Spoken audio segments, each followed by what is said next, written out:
Welcome back, everybody. Just as a quick wrap up or a quick touch point on what we discussed last week, is really about the service industry and how obviously we've got a gigantic lack of employees. And not because people don't necessarily want to work, but there's just simply not enough people to serve the needs of the businesses that are out there who want to serve us in that leisure capacity. Now, I know that in recent weeks that the inflation is definitely going to affect how people are spending that extra budget, right? Last couple of years, people have not been doing as many recreational things, outdoors. I shouldn't say outdoors, but like they haven't been spending the way that they used to on leisure activities, sports games, things like that. So they had this budget and now they were expecting to go to restaurants and people want to spend things locally. And that with the increase in inflation, that adjustment we're gonna start to see a little bit more of a slowdown with that. However, what we are gonna see is more of people trying to still stay local, right? Spending money in restaurants locally, but doesn't mean that the increased staff is there. So how do we reset those guidelines? And we talked about that last week, setting the expectation for your customers and letting them know, what your staffing situation is. And just a quick tip on the website, for example, that just says, hey, just so you know, wait times might be longer than usual. I think we've heard that all in the, every single time we call the clinic or whatever, right? So, we expect that. But when we go to a local business, sometimes it's hard for us to accept that. So when you're working in a national company, we plan to wait longer, but not locally. And so just setting those expectations. But with that, how do we continue to make our employees or allow our employees to feel like they're still doing their job completely, but knowing that they're going to have to work harder? We don't want them to go home at the end of the day still feeling like they didn't accomplish what they needed to do and that they didn't do a very good job because there were people waiting, right? So how do we set the expectation that we know that they're going to have to work harder, making them feel like they are still, doing a good job, employee satisfaction, and then how do we set the stage so that we can try to retain them long term, right? Employee retention is possible. It's difficult. It always is difficult, right? We have to think out of the box and we have to, work a little bit harder at our own jobs when we're business owners to give the employees an experience with us that makes them want to stay. No different than when you go to the business for the first time, and whether it's a restaurant or whether it's a gym or whether it's a car sales, a sales experience somewhere, everybody wants to have that experience. Well, your employees, you're purchasing your employees, right? You're paying them to do a job, but they still need to have that fun experience or they're not going to like what they want to do or what's going on there. And they're going to want to quit as soon as the season is over, if not sooner. So how do you set that stage for that? So looking at employee retention and employee satisfaction.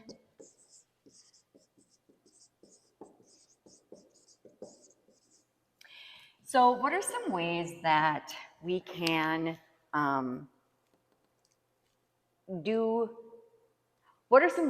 do that and add a really fun environment to what is happening on a day-to-day basis? So what are some tips from the local business owners that are with me here today? What do you guys do to keep things interesting at your business for employees? We laugh a lot. You laugh. Okay. We start our meetings with a positive. We do stuff outside the gym that's fun together, like axe throwing. That's fun. Outside activities, right? I know that's not necessarily inside the business. No, it is. It's team building, though. It's definitely team building. And here's the first thing you just said. You said you start meetings with a positive. You have meetings. You communicate with your staff. So a lot of times our business owners, especially in an environment where you only have a couple of employees, they figure, hey, there's only, Bob and Joanne, and we're the only 3 people that work here all day long, so why do I have to have a meeting when we already talk about all the things that we need to know, right? That's not true, is it? There's certain types of topics that you share in a meeting that don't get shared during the course of day-to-day business. And there should be topics that you're addressing. Customer service, retention, how is the business doing? Communicating with your staff about where the business is at in the season. How are you doing for sales? Letting them know. When you communicate the status of the business with your employees, you're letting them in on the secret. Like, you're kind of sharing that experience with them, right? You're empowering them with knowledge about the status of the business, because their employment and their actions in the business are what cause that level of quality of service for the customers. They are the key to your business growth. So if you exclude your employees from knowledge about how the business is doing and your growth, expectations, and how you did last year compared to how you expect things to go this year, if you exclude them from that, how in the world are they going to know how to set the expectation and change their behavior or engage the customers in the upcoming year to make sure that things are better this year? They won't. So sharing that with them empowers them with the knowledge that, yeah, they're important and they are the key. If you don't have them, your ability to serve your customers drops by 1/3 or 2/3 or however many people you have there, but you can't do it all on your own. So accepting that and understanding that is the first step. So yes, having meetings and communication, outside activities and team building, really, really important. You're right, because it's not always about just what's happening within the 4 walls of your experience, right? So say you're a restaurant and you're open, your business is open 7 days a week. How do you find time to do that? What are some things that you can do to engage with your employees outside of your normal business hours?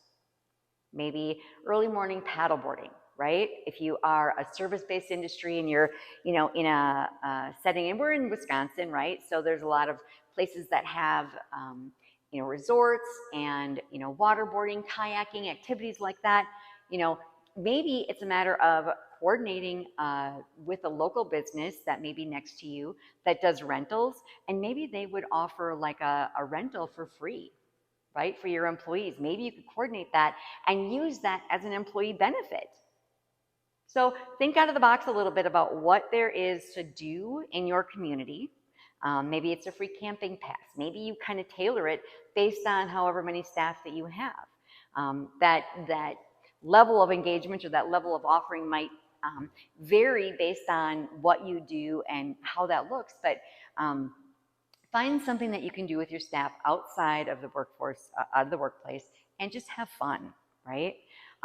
What are some ways that you can develop a culture? What is it? I guess what do you think it means when when they talk about like employee culture and the culture of a business? What does that really mean to you guys? Just the energy that you have within a facility. I think the culture is the way each person comes together and responds and acts around one another. I think culture, when you develop it, it has the power to create negative atmosphere or positive atmosphere. And I think your culture ultimately is what is your guiding factor in the demeanor of your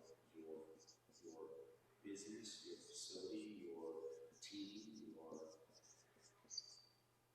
the way you react with the decisions, the way you make decisions.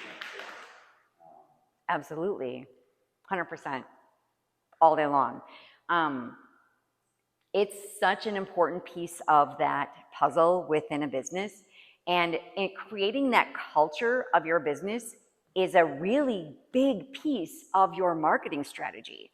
Some people don't think that that's really part of marketing, but it is so important. How you communicate, setting that energy level.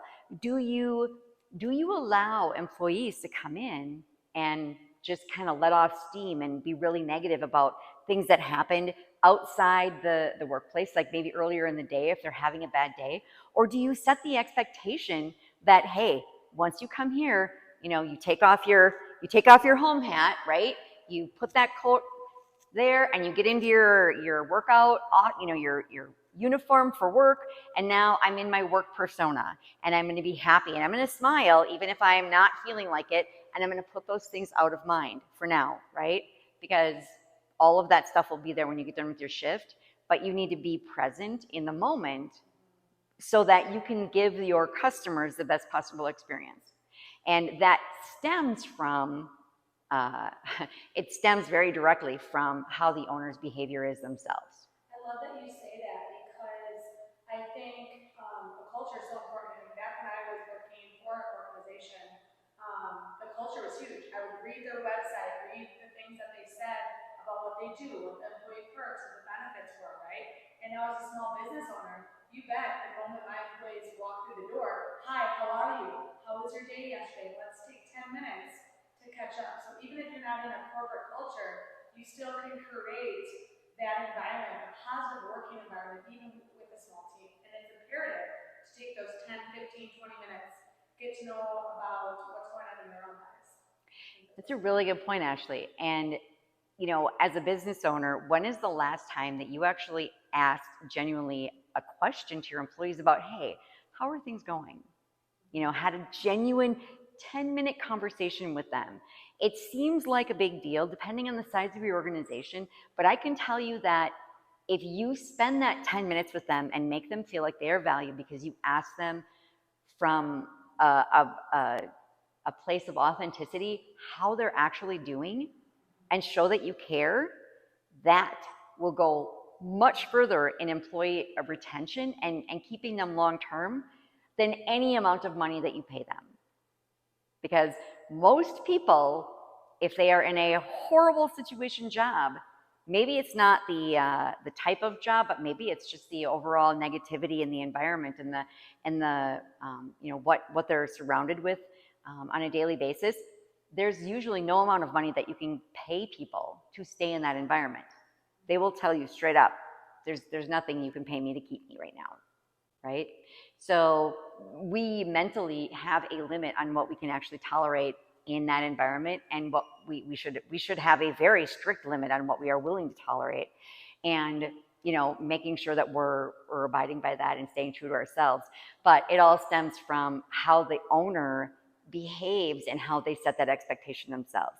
If you as an owner, or you know, as a manager in a business, if you're not the owner but you're still there in a day-to-day covering day-to-day operations, if you come in and the first thing you share with your team is the fact that you had a horrible morning and you had all this terrible stuff happen, guess what?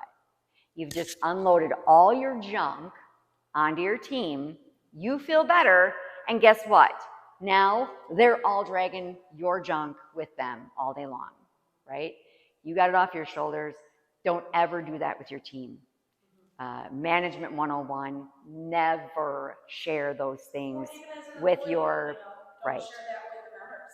Right. Right? Like that's gotta be. Well, and you don't share that stuff with a customer. Yep. Now, not to say that you can't be personal and authentic with a customer, but you never want to unload to the point where you're really being that gut check honest. Never a good experience for the customer, because they leave. They may not say anything to your face, but they will have not a negative attitude, but it just doesn't feel good, right? And they're like, oh, that really sucks. Wow, and it taints the entire experience. So from a customer service standpoint, you're there to give them a good experience, and you can be honest and authentic with them. And when you see them out at the bar later on that night, have at it. When you're not in the workplace, you can share more of those personal things at a more authentic level, at a more gut check level. But really, when you're inside the workplace, that's a place to be appropriate and to be professional, and to remember that you are working, right? What's another thing that you can do to create a more positive experience for your employees? What are some things that you can do to create fun?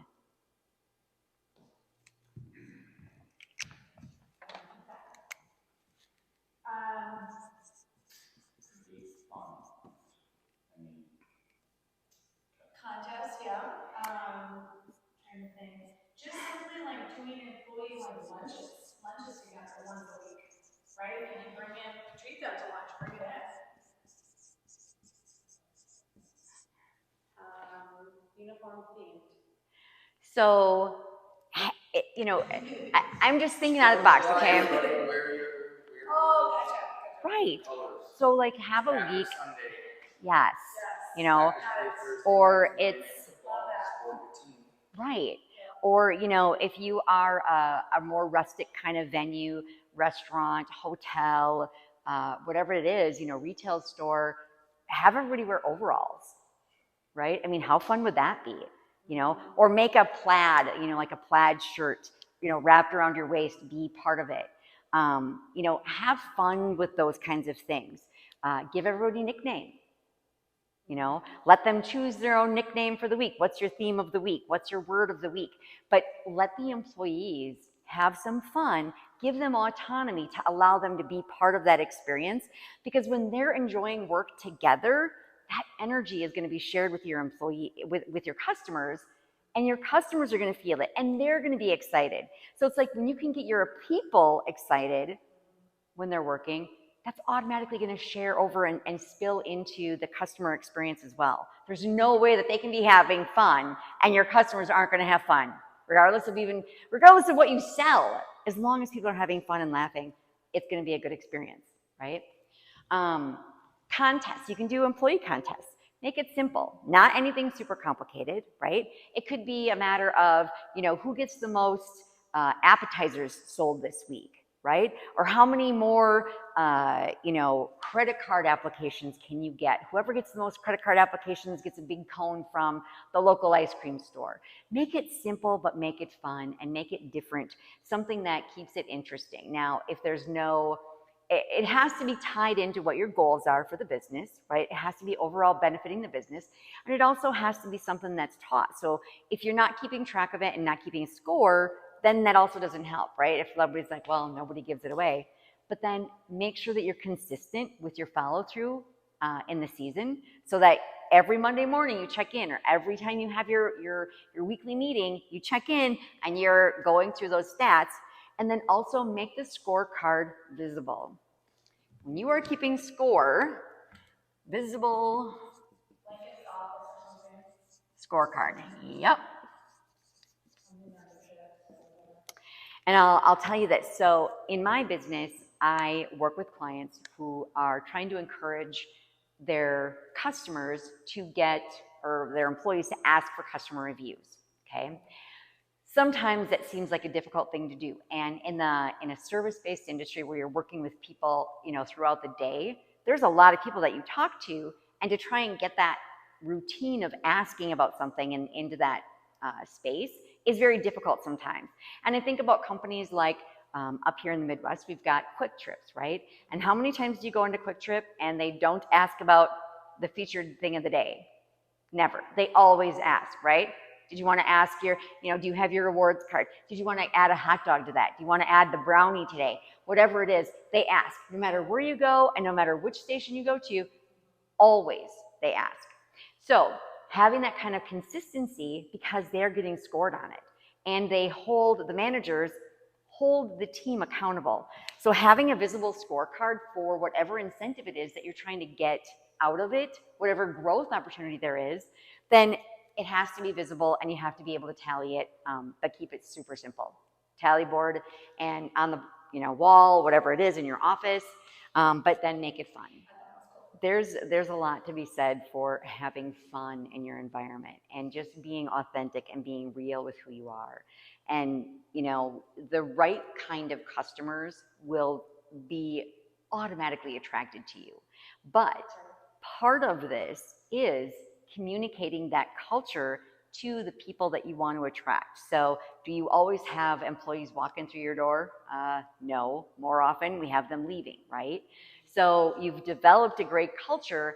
Now what do? How do you get the message out there? So creating that opportunity to get the reviews from your customers and your clients, right? Sharing that information online, sharing that in the mobile space that is visible to everybody in the world, because that makes it sound like a fun experience, right? When you are looking for reviews on places to stop when you go on vacation, because you're going to be traveling and you want to look at roadside places, and you see information in there that was like, oh my gosh, the you know, the owner was awesome. He was wearing this crazy outfit when I walked in and they had this thing. And it's like, okay, I would stop just because I want to see the kooky owner, you know what I mean? But it's like, those are the experiences that draw people in.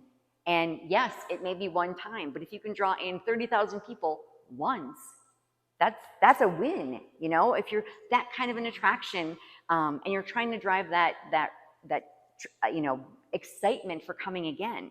But I will also say that with that, I'm going to tie back to the consistency and like making that a regular part of who you are as a business owner.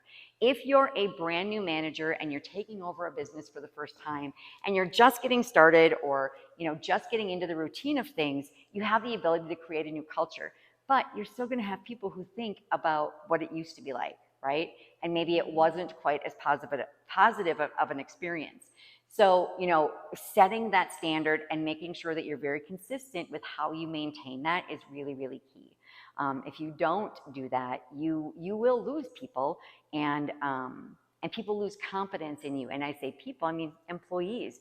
If the first time that you miss a meeting, they might forgive you. However, if you miss another meeting again and you don't, you know, give the reward out for the contests, or you don't, like, you know, visibly keep track of the scorecard and follow up on the scorecard for what your goals are, as soon as you lose interest, they lose interest. So it is all 100% stems from the business owner, manager themselves that will create that culture. It is a top-down culture always. So in communication with that, or in conjunction with that, I should say, you know, making sure that your employees understand what the policies are. If somebody's unhappy with their experience in the business, right? What can they offer to get that person to come back? How do you resolve that? Making sure that you have a very specific and written document that says, these are the things that I want you to do. So as the owner or manager of the business, I want you to offer them this because I want them to come back. And let the employee know that even if the person had a bad experience, that I'm not going to blame you. I would rather you own this. And their perception of experience from a customer standpoint has nothing to do with what was intended, right? It's always about what's perceived and how things are interpreted on the customer standpoint. No different than when you're doing harassment training. It's not about what the intended message was. If it was just a joke, it's how that joke was perceived by the person being harassed, correct? So it's very, very similar. So make sure that the employee understands that they're not going to get in trouble if somebody has a bad experience. What they're going to be held accountable for, though, is if the customer has a bad experience and then they don't own it and take care of it and try to rectify it and own the situation. But give your employees the autonomy to handle that and teach them what you want them to do and how you want them to handle that on your behalf if somebody doesn't have a great experience, okay? Because those things are the actions that are going to get that customer to come back in the future and is going to get them to come back or recommend you in the end. You can have a terrible experience with you know, I'll use a furniture store as an example, and, you know, maybe the sales were terrible, but at the end, if they rectify it, if they, you know, own up to the mistake, apologize for what happened, and then try to make it right, that makes the situation better. That's what you're left with. As a customer, you're left with that final thing. So how do you go about trying to handle that situation? And sometimes it may be a matter of just simply calling or messaging directly on Facebook to that individual, you know, taking it in an offline format. A direct message can't necessarily be, you know, posted per se, but just, you know, owning it and trying to rectify that. But creating that a culture, making it fun for people, using contests, and then in combination with ways to, like, improve that experience as far as the overall benefits for them. So as I said earlier, maybe, you know, adding in free rental from a local business. So maybe you give them a discount on food, or on, you know, give them a donation of like a 2-night stay that's equivalent to what they would be, you know, sharing. But do that because, well, especially like in an off-season kind of situation where they can use that stuff in the off-season. But finding creative ways to add value to that employee, allowing them some kind of a discount, you know, making sure that they earn a fair wage, but that experience is going to go a lot further in getting them back, you know, year after year, than just the wage alone. So if they don't like the work environment, they're not going to come back regardless. So, you know, if you do the work of the other things, it will help in the long run. And that extra positivity and that energy will spill over into your customers, and they will absolutely have a better experience. So customers will spend more money with you. They will recommend you more often. They will come back more frequently. And it will be an overall win-win for your business when you can invest in your employees at that level and then figure out a way to make that culture consistent, and a positive plus for both your customers and for the employees. So, any questions? Awesome. Woohoo!